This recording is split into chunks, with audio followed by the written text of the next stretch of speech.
This is an age of disruption, of profound revolutionary change. What we're really asking ministers is to empower the ambassadors. The only thing that you really push forth is the truth. You don't see many women represented when it comes to the decisions as to how to handle the pandemic.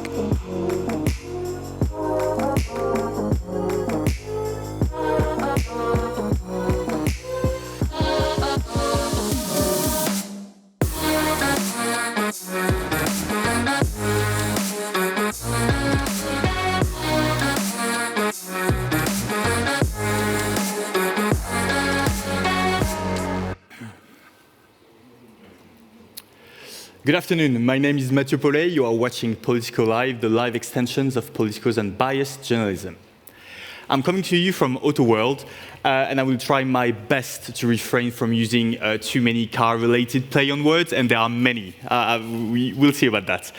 Today we won't be talking about cars, though, but connectivity, taking stock of this year's many heartfelt discussions and developments, and looking ahead to what is next, as the mandate, as you very well know, is fast approaching. Connectivity is the backbone of Europe's digital transformation, and the EU has set ambitious targets by the end of the decade to make that a success. But the latest data showed that there is still a bumpy road ahead. Bumpy road, car-related play on words. Thank you. We will be discussing this and more with our panelists, but first things first, I've got some housekeeping remarks. I would like to thank our Politico Live team for making this event possible, and of course we want to make this discussion as interactive as possible, so you can participate by tweeting about it at Live Politico and ask questions through Slido using #ConnectivityForEurope. I would only ask you that if you were to do that, please give us our name and organization so it's fully transparent for viewers and panelists. You can also already share your thoughts and answer the following questions on Slido presented by our editorial team. It is one of those word clouds, so you enter the answer, try and make it short, to the question, what stands in the way of the EU's digital targets for 2030? Please do so now. Be good students, because we would like our answers to fuel the debate. We will now kick off the conversations with our guest speakers, which I'm inviting now to join me on stage, please. We can applaud them. Please.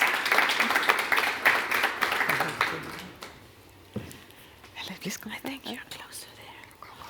Please don't be shy. That's fine. That's okay. No problem. So I'll start with you, Alin Mituta. So you're a lawmaker, a member of the European Parliament for Renew from Romania, and you're also the rapporteur of the Gigabit Infrastructure Act. Then we have Ursula Packel, so the Deputy Director General at BEUC, the Consumers Organization. Then we have Camilla Klock, Director of Digital Decade and Connectivity at DJ Connect. And then we have Per Bemming, Vice President at Ericsson and Head of Standard and Industry Initiatives. Thank you so much for joining me today on stage. Camilla, I'll start right with you. So the Commission finally, I may say, published its first report on the state of the digital decade at the end of December. So it assessed the EU's progress against the digital decade targets by the end of the decade, by 2030. I see a mixed picture here, meaning that most of the targets are not completely out of reach, but at the same time, it will require some serious efforts, incentives, investments for some of them. What's your reading of this assessment, this first assessment? Mm-hmm. Hello, everyone. Very nice to be here and also to talk with all of you. Yes, indeed, I would like to start a little bit with Digital Decade. I wouldn't say that we publish it late, because a legal obligation was to publish it by the end of this year, if I remember correctly, from the TPP policy program.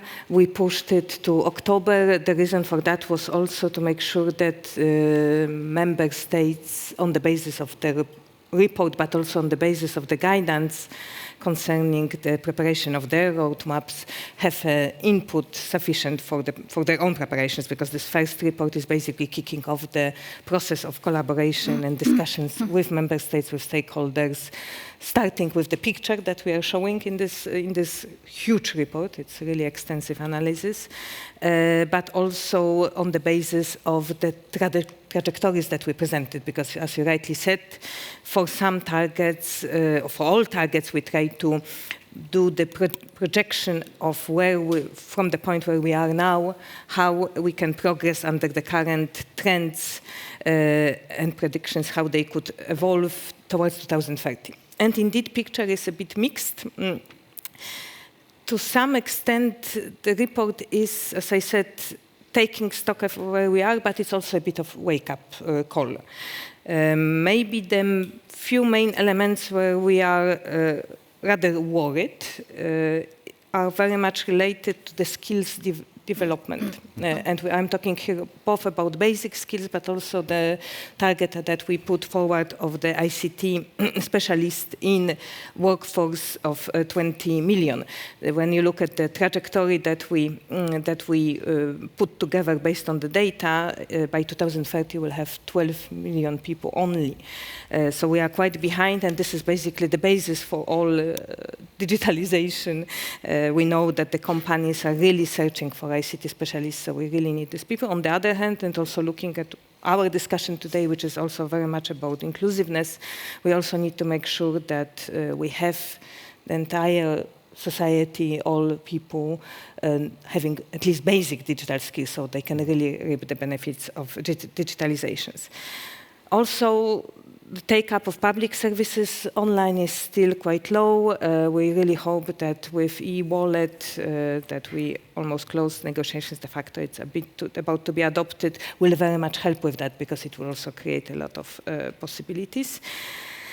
And very important targets related to the digitalization of business. Here we are also lagging behind, in particular on the take-up of high technologies like artificial intelligence. And I think that I will mention at the end, we also see on connectivity targets, when you dig a little bit further, on the surface we look on the track, but when we dig really further, when we dig really about the fiber deployment and take-up, and when we look at really at the 5G standalone, we are also quite behind.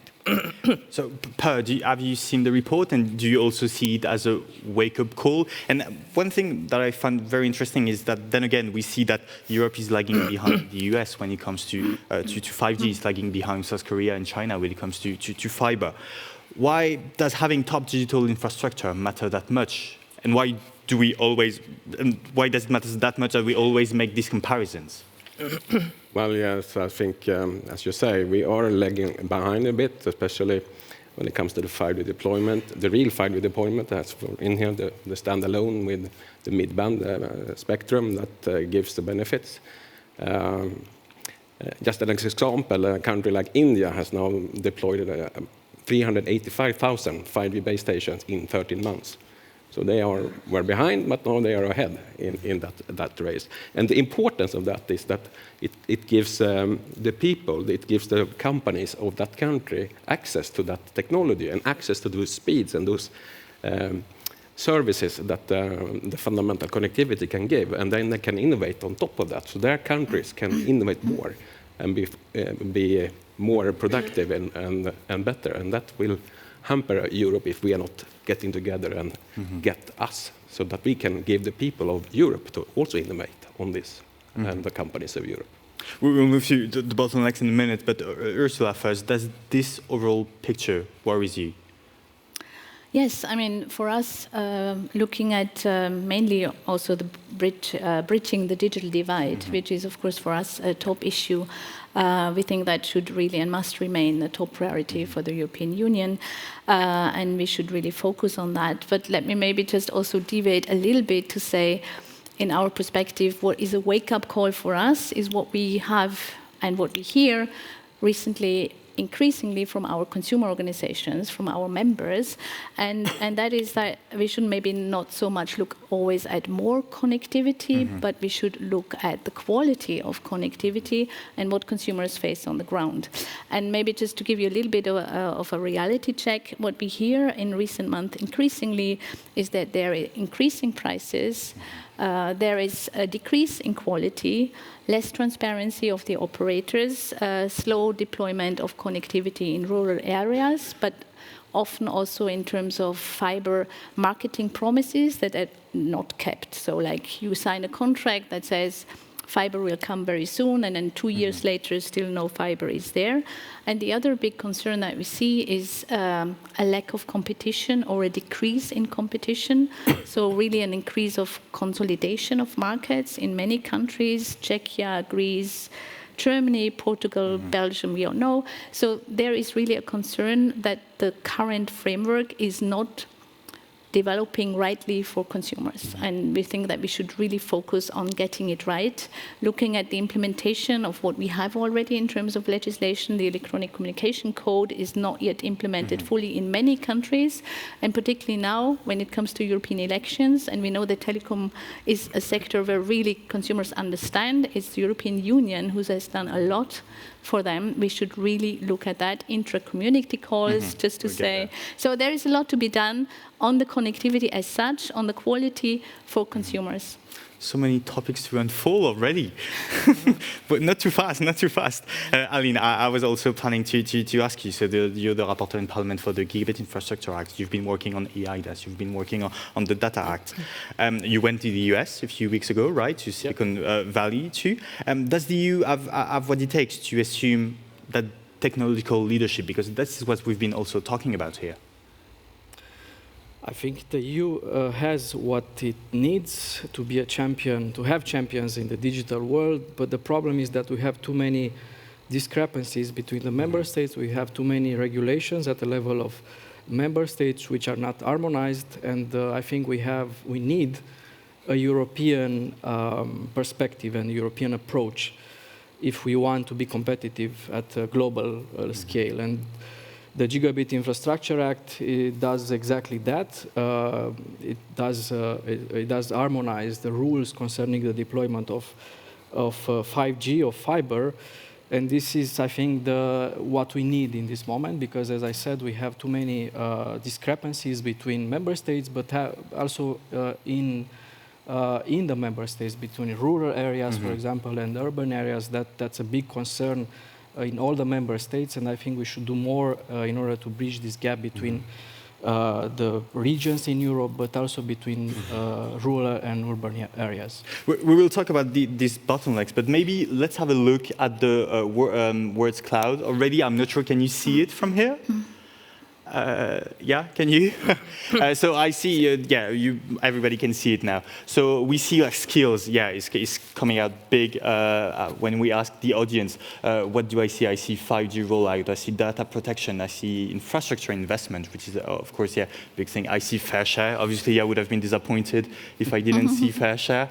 EU elections, surprisingly, okay. Any reaction to what you see? Camilla? I think I'm glad. No big surprise? No, not a big surprise. I'm very much, I don't see everything. Sorry, that's what I'm trying. I see skills. I see money, I see global competition, fragmented internal markets.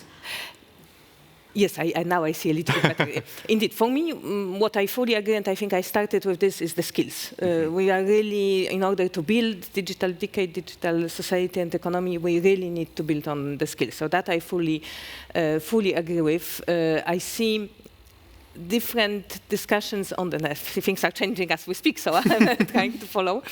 Fragmented internal market, yes, this is something that also identified, and we are looking into also in the context of the potential future review of the regulatory rules. Although I also agree with Ursula that what is very important is indeed to implement the existing rules, because we are still behind. Some member states have not yet implemented and transposed the framework, the code.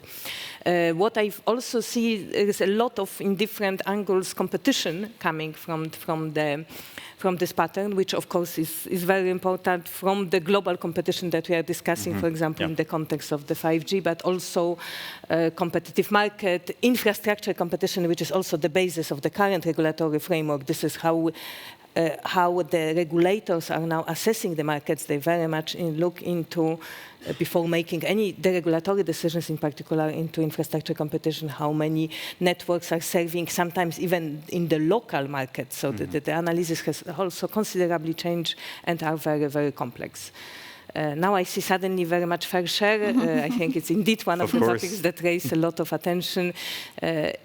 It's an important topic. It's part of the broader reflection that we will need to take. But I think for good reasons, is probably not the biggest on this screen.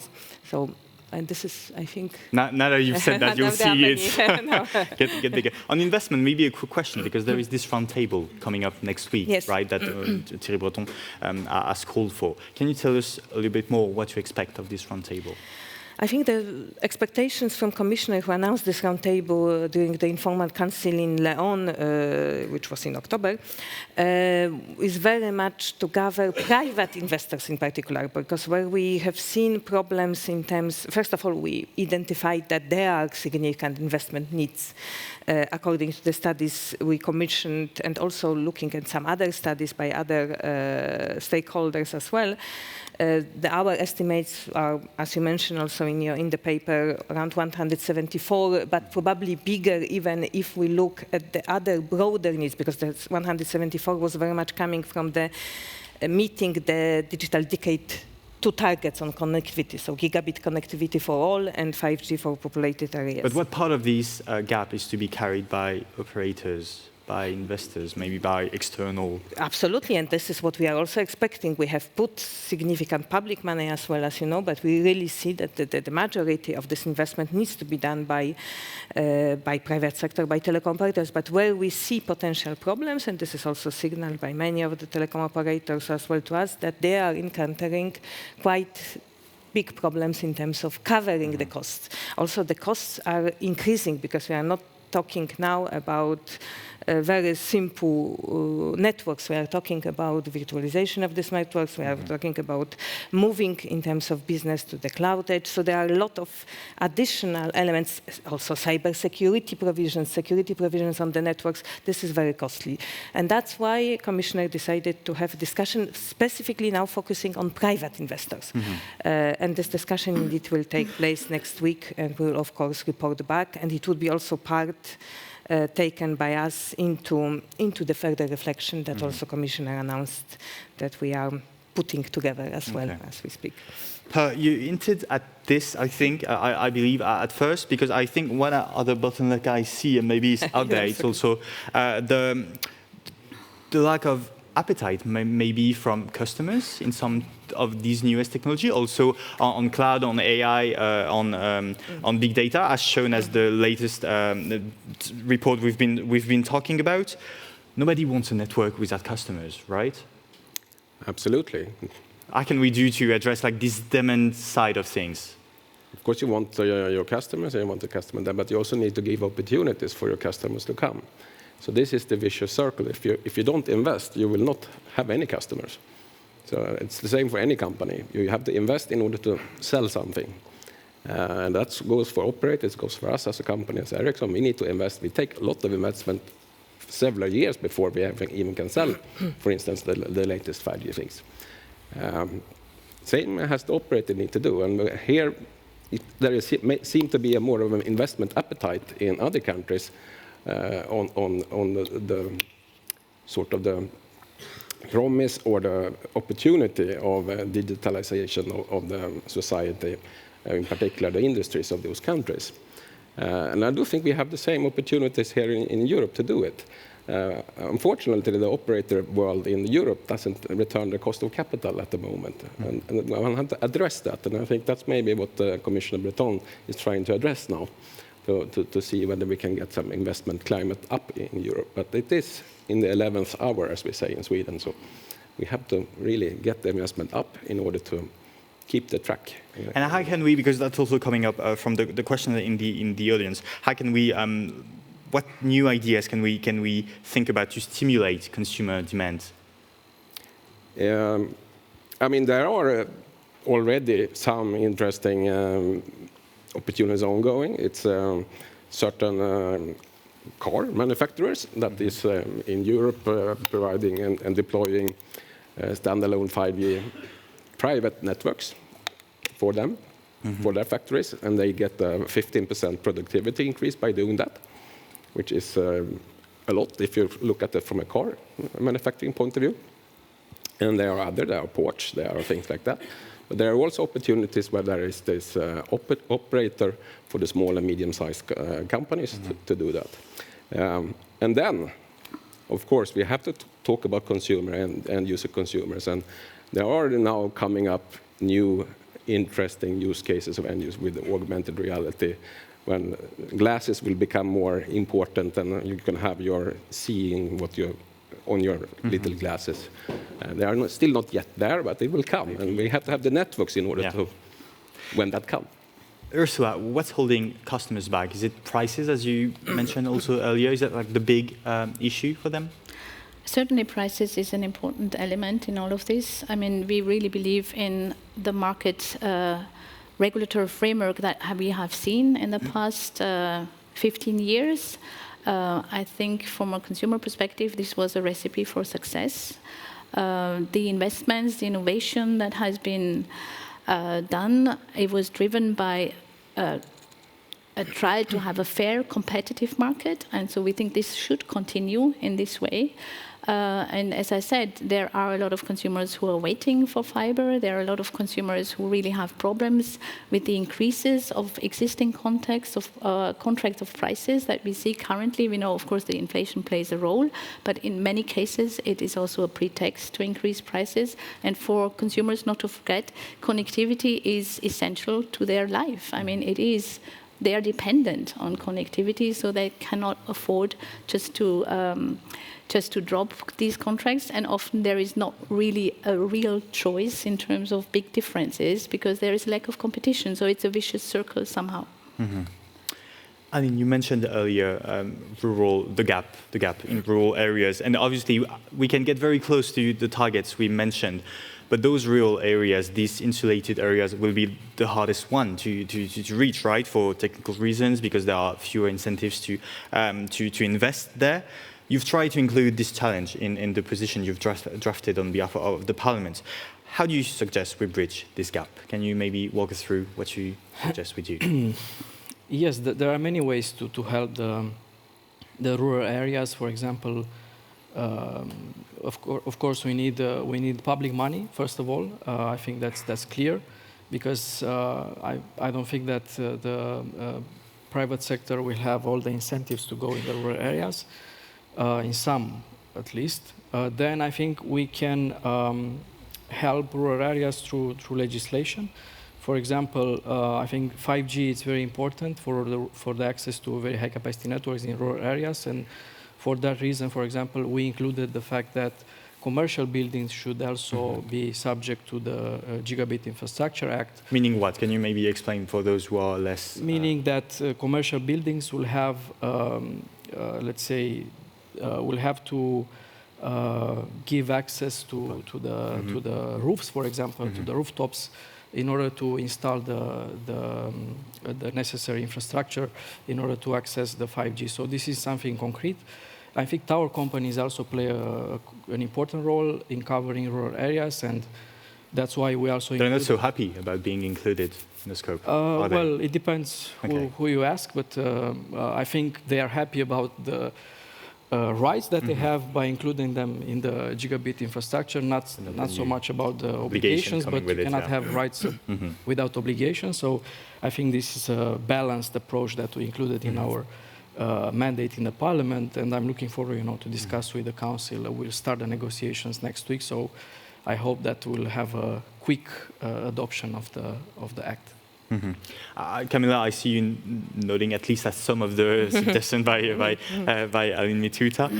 What does it mean? I've got this overall question, a burning question that I've been asking myself since I moved to Brussels and start covering EU policies. What does it mean to not leave anyone behind? So no one is left behind, right? This is something we keep hearing for every proposal, really. What does it mean concretely? What can you, as policymakers, do so no one is left behind? Very, very good question. I think when you look, maybe going back to where I started with Digital Decade, as you look at the targets, many of them are fully inclusive. For example, the gigabit connectivity target, which is 100, based on the 100 population covered. So many of the things that we are, in terms of our policy targets, guiding principles, are by definition very inclusive. On the Digital Decade side also, what I think I haven't mentioned, but it's also very important when you look across the thinking. It is global thinking, but it's also very much local and inclusive thinking. We are also very much, partially with big thanks to the Parliament, during negotiations, we also very much deepened the regional dimension in the digital decade and trying to look into it. On the connectivity side, yes, there is a gap between rural and urban areas, and quite significant when we look at different technologies. When we look at the, for example, 5G coverage, it's very significant because we have 81% of populated areas, and I'm talking about 5G, which is very broadly understood 5G, so built on the 4G. What can we do from Brussels about this? What we are doing for what can we do from Brussels about this? I think one of the things that very much I agree with Rapporteur is that Gigabit Infrastructure Act will help a lot, because there are two elements that we are trying to tackle with this one. High network deployment costs, which are huge for civil works. I think they are estimated around 70% of the total cost of the deployment, so it's really huge. And here we are facilitating with the coordination of the works, with the cooperation, etc. And the second thing is slow deployment of networks. In particular, indeed, in the rural areas where we are tackling the red tape. That's why one of the things that is very important for the negotiations, where I think the Commission shares the position of the Parliament, is to get the speed in the processes, which was the part of our proposal to have a tacit approval within certain time frame. So I strongly believe that Gigabit Infrastructure Act can really help on the ground.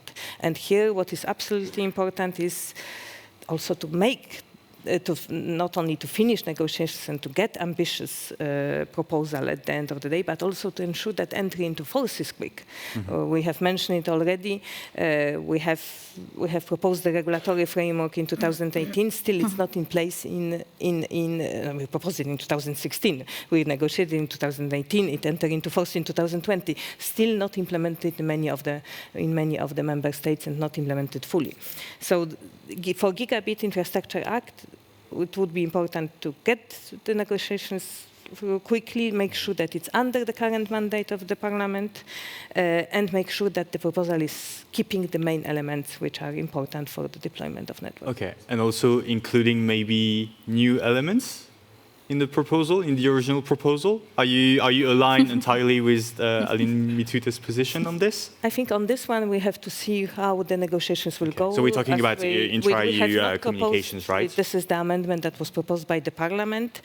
We have, as the Commission, produced the report, which was published in May last year, which is a mixed result. I wouldn't say that there is a strong call coming from this report or from explanatory consultation for abolition of the surcharges in terms of the intra-EU calls. What is more coming is that for certain categories of citizens, and here comes the inclusiveness, indeed still the intra-EU calls matter, that the regulation brought some results in terms of the capping of the level of the calls, intra-EU calls.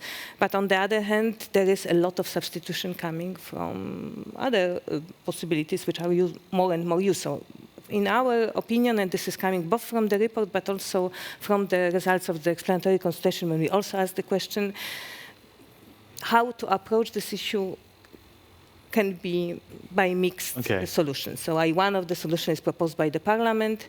I think we will sit together and we'll need to find the best outcome. So I may have missed that, but what will be the Commission position? The Commission has not proposed the amendment, so I think we now have the EP position. We will sit into trilogues, we'll support the co-legislators to find the best solution. Council does not have position on this issue, as you know. Yeah, fair enough. So maybe Aline Mituta, you're the one to thank or to blame, depending on who we ask. What motivated you to draft this new article altogether? Because it wasn't, as we understood, wasn't in the Commission original proposal. So if we look at the internal market right now, we have the roaming regulation, and in the roaming regulation we have this rule, you know very well, that if we travel in another member state, we can call without cost to wherever in the EU. Whereas if we call from our own member state, you have to pay maximum 19 cents. This is not normal, and this is not normal from integrity of the internal market perspective. You mentioned I've been to the US a couple of weeks ago, and there I discussed with people in the US. For them, it's not normal, to have different tariffs according to the state that you are member of, or the state where you One would live. argue So, we are not the United States of Europe, though. well, we have a single market. It's Yeah. the same thing, I would say, from an economic perspective, economical perspective. But I think more important is that the current caps for the intra-EU calls will expire in May 2024, so in a couple of months. Already in many member states, including mine, Romania, the maximum cap it's used. So all the operators charge the maximum cost. If we don't take action now, and I think the window of opportunity is quite limited, then we might have the situation in that in May 2024, the cost for intra-EU calls will increase. And this is not good for the consumers. This is not good for everybody, for anybody. So I think we need to take action, and this is what we propose in the mandate of the Parliament, to scrap altogether the cost for intra-EU calls. And I think this is a position of the traditional position of the Parliament, because I didn't invent it. We also adopted a similar position in 2021. Yeah. So I think it's necessary from a consumer point of view, but also for the integrity and coherence of the internal market. Okay. I'll ask you in a second, but yeah, that's why, Camilla, I'm sorry, apologies. I'm pressing you on this because also, as you rightly said, the Commission were to look into this either way by next May, by next year in May, right? So I guess you must have thought about this already. Do we need to remove the caps altogether? What are the options on the table? Because one decision will need to be taken. If it's not in the GIA, it will need to be taken right by next year. As I said, the evidence that we presented, and the evidence is on the table since May this year, we presented the report, is quite mixed. So basically, on one hand, you see that Europeans are enjoying lower retail prices for such calls. However, and indeed the cap may be in some member states help. Romania is, I think, quite specific case with the prices that are close to the caps. In majority of the member states, they are much lower. What we are also seeing is that those who are using this type of services are mostly the older people, say the generation of 55 above. There is a lot of substitution coming from other possibilities to make this phone call. I also use them. Exactly. The calling. Exactly. I'm not so old. So the picture is very much mixed. And when you look also again at the results of the consultation, it's also mixed. Majority of the respondents were, for example, in favor of keeping the retail caps. Some of them were saying maybe they should be reviewed and reduced. But also the other, many were saying that there was not enough time to see how these measures, what kind of the results they brought. We are talking of from 2019. It's a relatively short time. Remember, we had also COVID time, which was completely at the peak in this period. And many are saying there is absolutely no need for retail regulation. So as I said, the picture is not one-sided. I think we should take this into account. It is also, remember also that in the EU we are not regulating retail prices anymore. So this is the really strong intervention into market where we are regulating retail prices. We have not been regulating retail prices for years now. This is also a very important element to take into account. So in short, yes, we have not made our own proposal. Parliament came with the amendment. I think this is the amendment which is affecting the views of part of the stakeholders. I don't think all, from the results that we have. The evidence is mixed. Probably the solution will need to be found in the middle ground. Ursula, I know you've been lobbying for this for a long time. Is the evidence mixed? From our perspective, I mean, the evidence from those who are affected, from the consumers, is very clear. I mean, we can only support what the Parliament has done and the rapporteur has proposed and what was carried. And I just wanted to hook on what was said about the single market, because one motto here is nobody should be left behind. But I think what is important to be added is a single market for all. And not only a single market for telecom companies or businesses in general, but a single market also for people, for consumers. And it doesn't make sense that in the year where we have 30 years of a single market in Europe, we still have differences.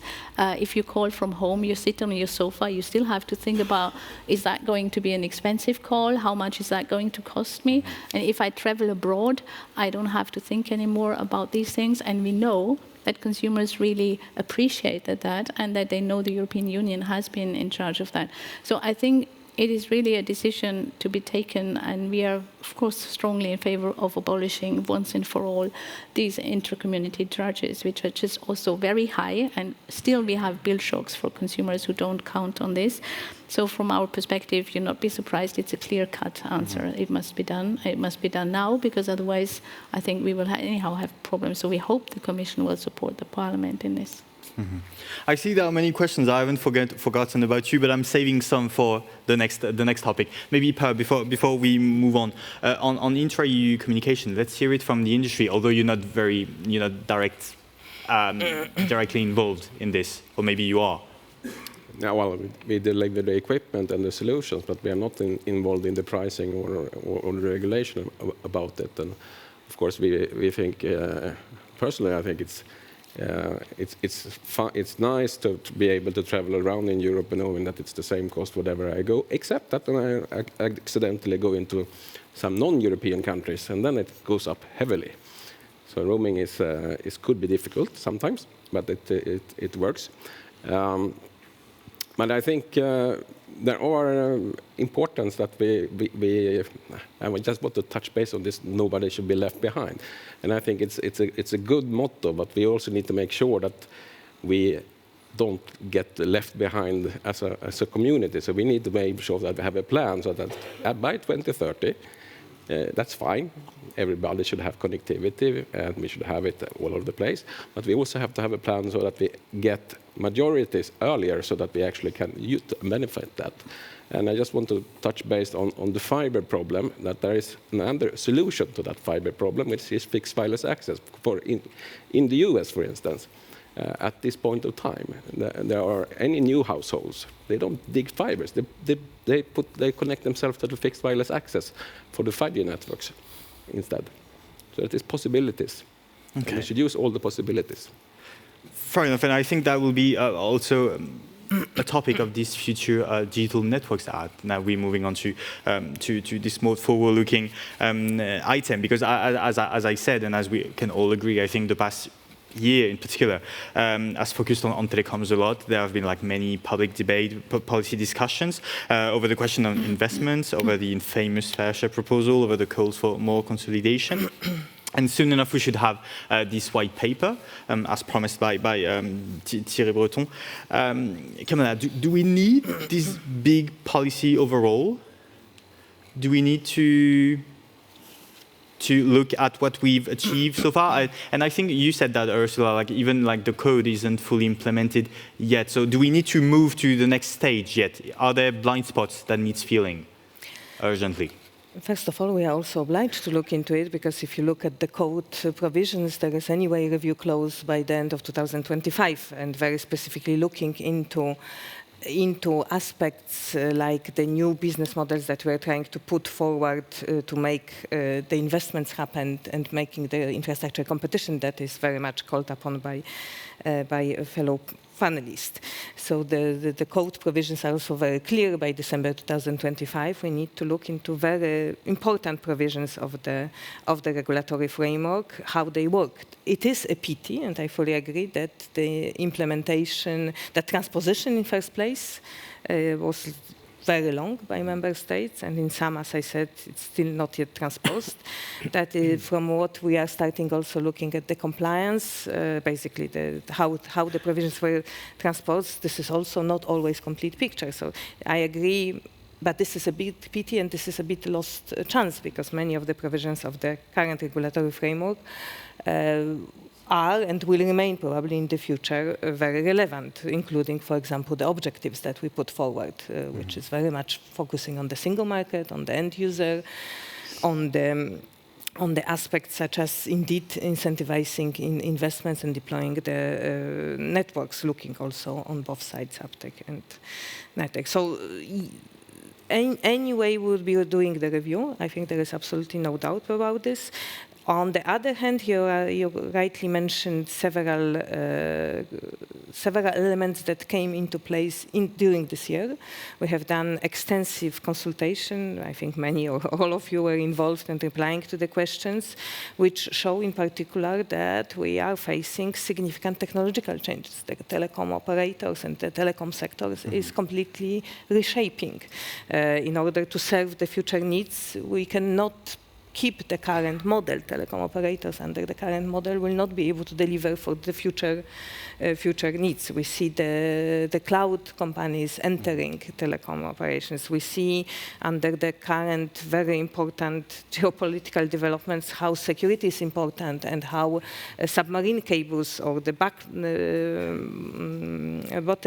basically the backbone networks are important for the security reasons. So there are a lot of questions that came out, both on the technological developments. There are also several market developments which are very important. I understand that from the consumer perspective, we are looking into the cases when there might be potential abuse or higher prices. What we see in many member states, we see infrastructure competition really growing. Yes, sometimes it's very much focusing on the urban areas, on mostly populated areas, but even when it's not, there are a lot of very successful cases of the state subsidized deployment of fiber, like for example now in Ireland, or the deployment of fiber in Portugal. So the picture is mixed. Things have changed. The regulatory framework that we are now operating under is a continuation of the framework which is lasting already 20, 25 years, depending where you look when it starts. And yes, it's time to reflect how to incorporate these changes. And what is very important, and what Commissioner was also very much focusing on in his interventions, is indeed the single market dimension. And here, very important topic, among others, of course, and creating and making sure that the companies can operate cross-border, and there are incentives for operating cross-border. There is also, of course, a big topic of spectrum, which needs to be touched. You read my mind, because I was going to ask you about this, because there are also a few questions about this, obviously, because I think I remember you saying that it came out strongly out of the consultation, this spectrum issue, and also, as we speak, there is this World Radio Congress, right, in Dubai. So, yeah, what the Commission can do about spectrum harmonization. One of the questions is also about how this could potentially help also this rural divide.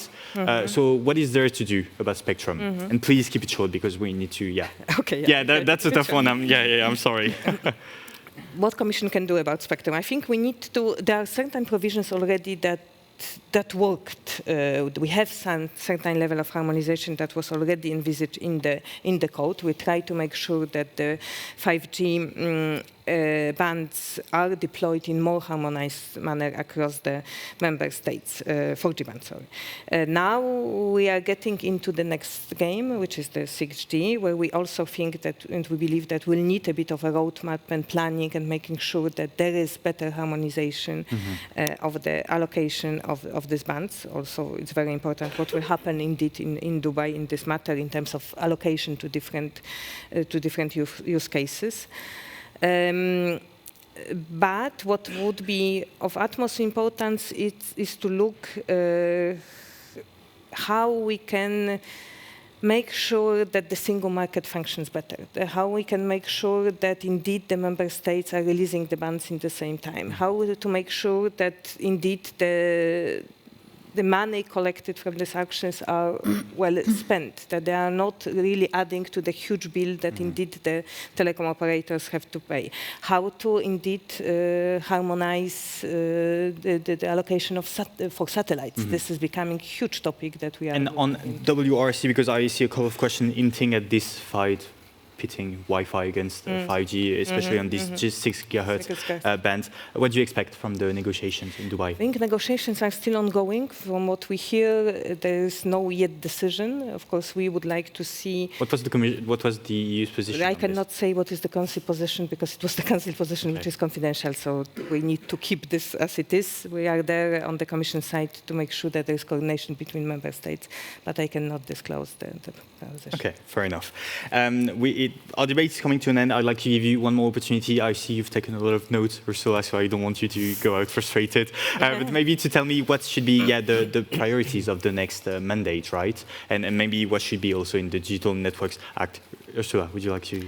I took a lot of notes because it was interesting points, but what should be in the next act? I have to say we are a bit cautious. Should there be a next act at all at this stage? We are not really convinced. We don't really know what should be in it.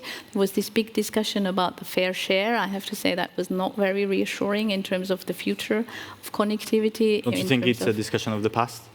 I hope so. I can only say I hope so, because of course we don't want an internet tax. I can only say whatever the measures will be that will be proposed, they should ensure that there will be a high level of competition and that there will be net neutrality, that there will be consumer rights, the code implemented, complied with, enforced.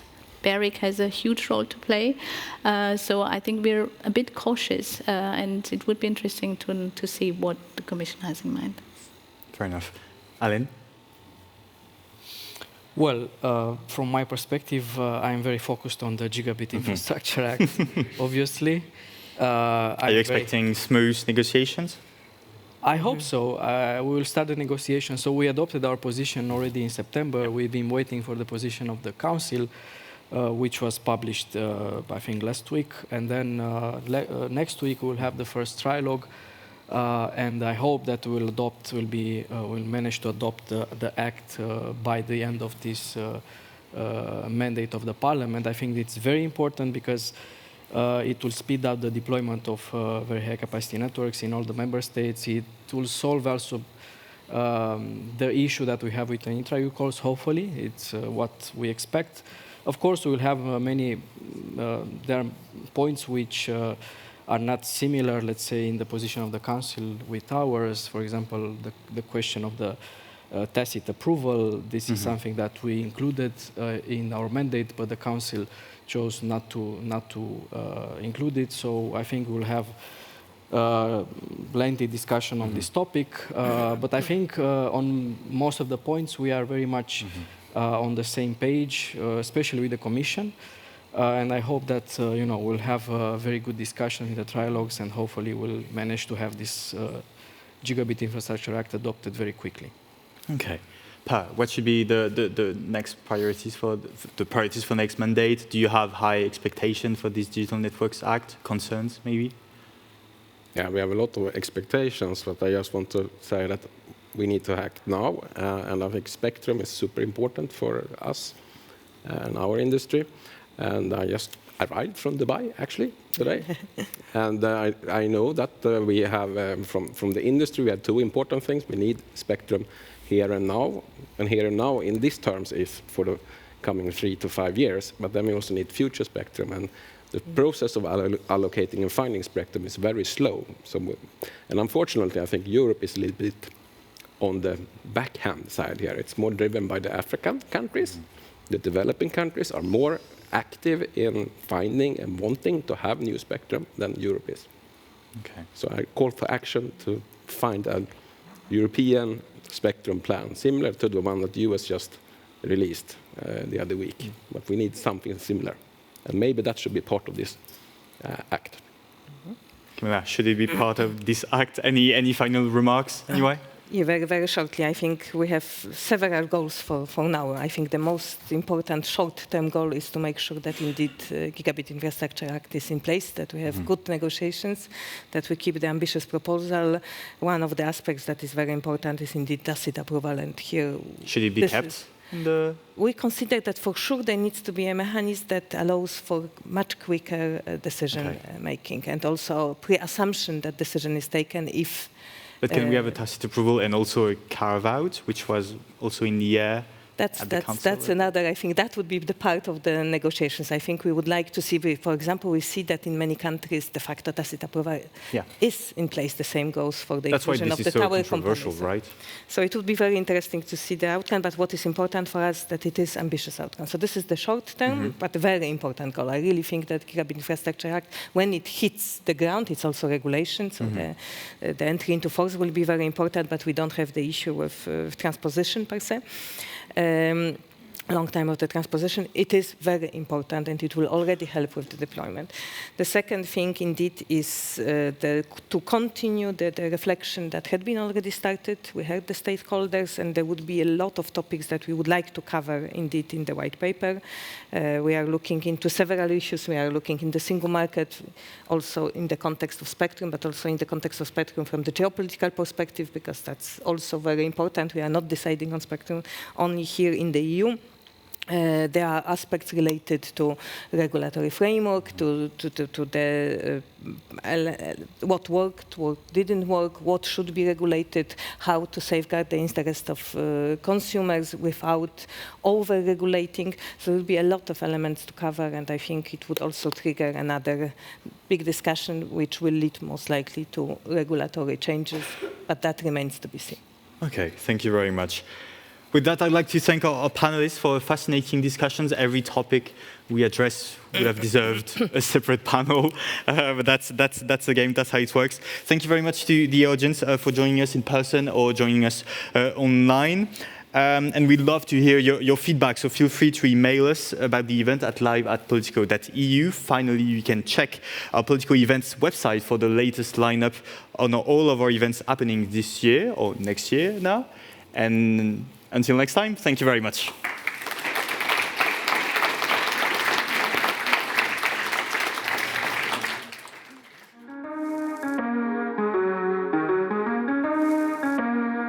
This is an age of disruption, of profound revolutionary change.